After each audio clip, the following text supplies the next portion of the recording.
ప్రపంచ నలుమూల చాటి చెప్పినట్టు మన ప్రియతమ నేత సమర్థుడైన సంక్షోభ నివారణను ప్రపంచంలో ఏ నాయకుడు చేయని విధంగా పరిష్కరించే గొప్ప పరిపాలనా దక్షుడు చంద్రబాబు నాయుడు గారు శ్రీకృష్ణుడైతే తెలుగు చలనచిత్ర రంగంలో పవర్ స్టార్ కోట్లాది అభిమానుల ఆరాధ్య దైవమైన గొప్ప నటుడు జనసేన సారథి శ్రీ పవన్ కళ్యాణ్ అర్జునుడు ఈ ముగ్గురి అపురూపమైనటువంటి కలయిక తిరుగులేని విజయానికి జయభేరి.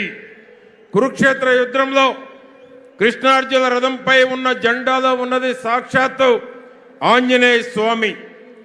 అనితర సాధ్యమైన ఈ సభ జరుగుతున్న ప్రదేశం శ్రీ ప్రసన్నాంజనేయ స్వామి ఉన్న పరమ పవిత్రమైనటువంటి నేల.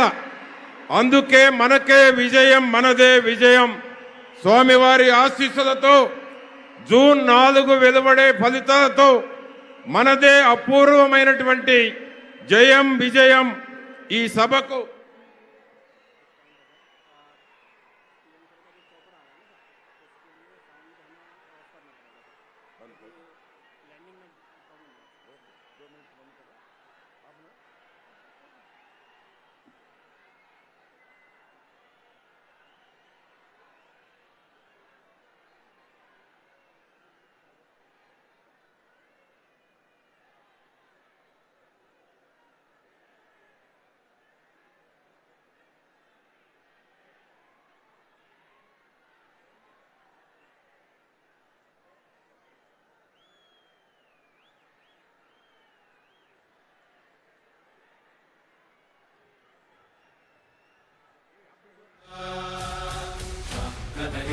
కదలిరా కదలిరా